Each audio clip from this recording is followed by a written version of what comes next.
Welcome back. We need to talk about Shamima Begum. She is, of course, the ISIS bride who fled this country in 2015, or I say fled, left this country in 2015 with a couple of her friends, and they headed out to Syria to join ISIS, where Shamima married an ISIS warrior, had 3 kids. They all died. She saw the horrors that caliphate, that illegal state got up to. The persecution of gay people, the beheading of all dissenters, bodies, body parts, heads in waste paper bins. She lived among that terror for several years and didn't seem to mind at all. Then she wanted to come back to Britain, and we're not going to let her. She's stuck in the Syrian desert. She is in the Al-Roj prison camp, but she's begging to come back, even though we stripped her of her British citizenship. She's made several attempts before. Now she's trying it again, and the suggestion she's come up with this time is a doozy. She says that we should let her come back. She's 22 now, by the way. We should let her come back to Britain, because she could be made an example, used as an example against extremism, and she could preach against the evils of radicalisation. Well, I guess she might know about that, but the idea that somehow or other Shamima Begum should be the person to tell us what to do about international terrorism, I think is possibly slightly suspect. Let's talk to former senior military intelligence worker Phillip Ingram, MBE. Good morning, Philip.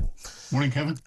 Well, you and I have talked about Shamima before, but this excuse that she's come up with this time, or this suggestion that she should be allowed to come back to what used to be her native country, it isn't anymore, she's not a citizen, and that somehow or other she could be held up as an example of extremism, and she could help teach us about the evils of radicalisation. I mean, that is a doozy of a suggestion, isn't it? Oh, completely. And I think her being excluded from the country holds her up as a much better example, not just for other individuals who might think they want to go off and join some of these crackpot organisations, but also the parents who fail to supervise their children, because it's clear her parents fail to supervise her, so that they know that if they don't do that, the consequences are they ain't getting their children back. Now, we've seen Shamima in her various interviews. She has transitioned from a burqa-wearing fundamental Muslim, if you like, into a Western young woman wearing Western clothes, flashy sunglasses. She's clearly trying to seem more appealing to us back here in Britain.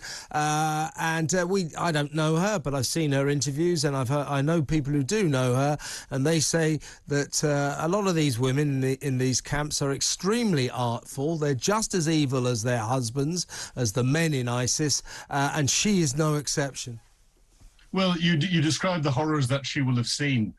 In reality, the brides, and especially the foreign brides that came in, participated in many of those horrors. So she almost certainly has blood on her hands. They acted as the ISIS secret police amongst the women, reporting on each other and torturing other women, and torturing the Yazidi slaves, and procuring Yazidi women and others as sex slaves and house slaves for their husbands and their households. She will have participated in that. That's just fact. And talking of facts, I believe it would be a fact that if she was allowed to return to Britain, she would be a threat to our national security. Well, we'd have to exclude her as a threat, and to do that, it would mean that we'd have to provide an awful lot of surveillance on her. And we're talking of something that would cost a minimum of £1 million a year to do, just to make sure that we were ensuring that she wasn't a threat to society. I'm afraid that £1 million would be much better spent on teachers, nurses, the NHS, and the cost of living crisis. Indeed, and as you quite rightly said, Philip, if she wants to be held up as an example, she is held up as an example, because look at her fate. There she is, stuck in that horrible-looking Al-Roj prison camp, rows and rows of tents in the middle of the desert, where she has resided for some time, and she is apparently privately accepting she might be stuck there for the rest of her life. I mean, frankly, Philip, good riddance. Well, exactly, completely good riddance. And from what I understand, she's subject to Syrian legal proceedings because of her membership of ISIS and association with it. Now, we may disagree with the fairness of the Syrian legal proceedings, but then it's up to the international community to hold Syria to account for that. She's not a British citizen anymore, so she's not our problem. And I would suspect that what she's trying to do, or in her list of preferences, British justice would be preferable to Syrian justice. She's trying to wriggle out of her problems over there, isn't she?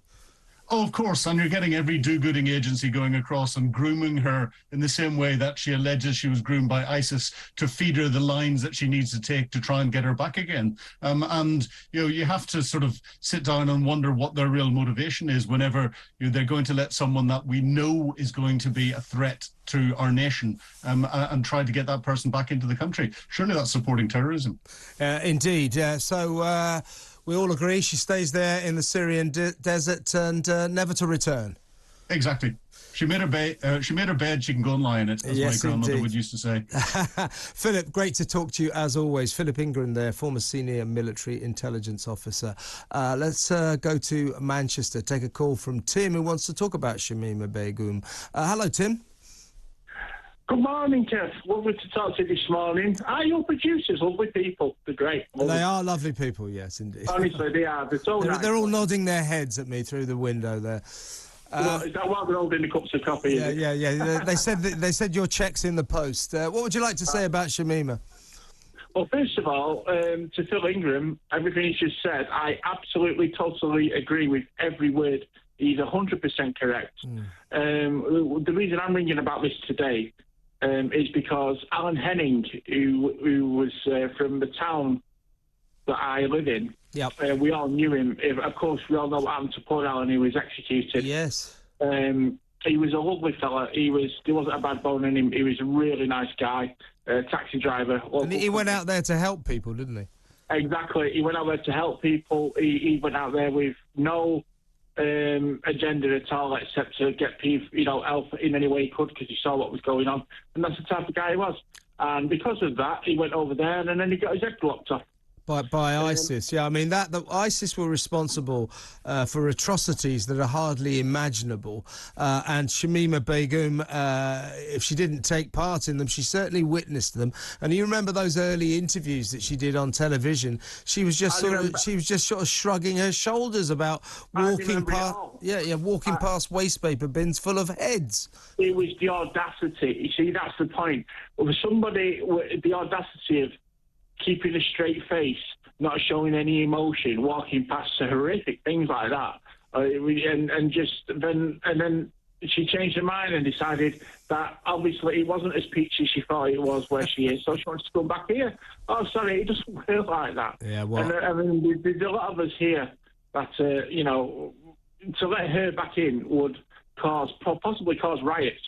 I think people certainly upset people. I don't think she deserves to come back.